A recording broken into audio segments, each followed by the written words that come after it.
नमस्कार। सुभाषितानी का अर्थ है अच्छे विचार। इस पाठ में आए हुए शब्दार्थ इस प्रकार हैं। गुणज्ञेषु अर्थात गुणियों में। इसे सरल शब्दों में हम कह सकते हैं अच्छे गुण वाले लोगों में। इसके बाद है सुस्वादु तोयः, जिसका अर्थ है स्वादिष्ट जल, यानी कि पीने में अच्छा लगने वाला पानी। प्रभवंती का अर्थ है निकलती हैं या उत्पन्न होती हैं, जैसे पर्वत से नदियां निकलती हैं। अगला शब्द समुद्रमासाद्य, ये दो शब्दों से मिलकर बना है। समुद्रम जमा आसाद्य, जिसका अर्थ है समुद्र में मिलकर या समुद्र में पहुंचकर। इसके लिए पाठ में उदाहरण दिया गया है कि समुद्र में मिलकर नदी का जल खारा हो जाता है। इसके बाद है भवन्त्यपेयः, ये भी दो शब्दों से मिलकर बना है। भवन्ति जमा अपेयः, जिसका अर्थ है पीने योग्य नहीं होती। जैसे कि हमने ऊपर पढ़ा था कि समुद्र में मिलकर नदी का जल खारा हो जाता है और फिर उसके बाद वो पानी पीने योग्य नहीं रह जाता। उसे हम कहेंगे भवन्त्यपेयः। अगला शब्द है विषाणहीनः। संस्कृत में सींग को विषाण कहा जाता है और हीन का अर्थ हुआ उससे रहित। तो विषाणहीन का अर्थ हुआ सींग से रहित, जिसके सींग ना हो। इसके बाद है खादन्नपि, खादन जमा अपि, जिसका अर्थ है खाते हुए भी। इसके बाद है जीवमानः, जिसका अर्थ है जिंदा रहता हुआ, या हम कह सकते हैं जीवित। अगला शब्द पिशुनस्य।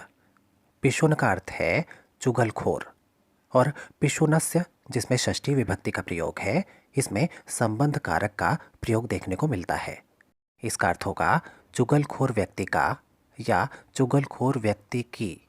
ध्यान दें, इंग्लिश में चुगली करने को बैक बाइटिंग कहा जाता है। जैसे किसी की आदत होती है किसी एक की बुराई किसी दूसरे के सामने जाकर करना और फिर उसकी बुराई किसी तीसरे से कर देना। इसे कहते हैं चुगली करना या बैक बाइटिंग। अगला शब्द है व्यसनिनः, जिसका अर्थ है बुरी लत वाले की। बुरी लत यानी कि बुरी आदत, जिस व्यक्ति में बुरी आदतें हों, जैसे कि झूठ बोलना, नशा करना, इस तरह की बुरी आदतें।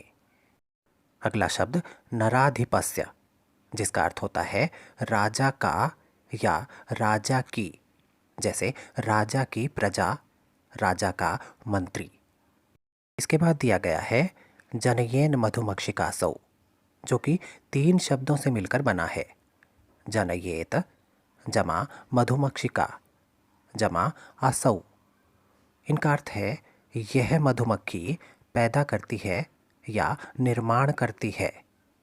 पाठ में इस शब्द का प्रयोग करते हुए लिखा है कि मधुमक्खी फूलों के कड़वे रस से मीठे शहद का निर्माण करती है। इसके बाद संतस तथैव, अर्थात संतः जमा तथा जमा एव। इसका अर्थ है वैसे ही सज्जन, अर्थात उसी प्रकार से अच्छे व्यवहार वाले व्यक्ति। वास्तव में ये शब्द ऊपर वाले शब्द से जुड़ा हुआ है। जैसे मधुमक्खी कड़वे रस से मीठे शहद का निर्माण करती है, ठीक उसी प्रकार जो सज्जन व्यक्ति हैं, जो अच्छे व्यवहार वाले व्यक्ति हैं, वो बुरे लोगों की कड़वी बातें सुनकर भी उन्हें मीठी बातें ही प्रदान करते हैं, यानी कि अच्छी सलाह देते हैं। अगले शब्द सृजंती का अर्थ है निर्माण करते हैं, या हम कह सकते हैं बनाते हैं। इसके बाद है वायसः, जिसका अर्थ है कौवे। अगला शब्द वल्कल, इसका अर्थ है पेड़ की छाल। जो पेड़ का तना होता है उसकी ऊपरी परत को पेड़ की छाल कहा जाता है। इसके बाद है दारूभिः, जिसका अर्थ है लकड़ियों के द्वारा।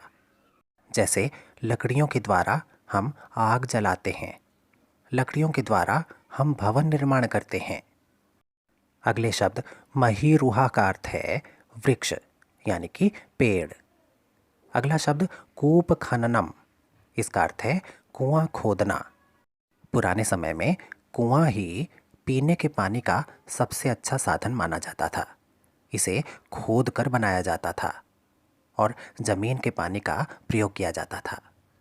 अंतिम शब्द है वहानिना, जिसका अर्थ है अग्नि द्वारा, या हम कह सकते हैं आग के द्वारा। इस पाठ से संबंधित विस्तृत अनुवाद, अभ्यास और इसके बहुविकल्पीय प्रश्न यानी कि मल्टीपल चॉइस क्वेश्चंस के वीडियोस का लिंक नीचे डिस्क्रिप्शन में दिया गया है।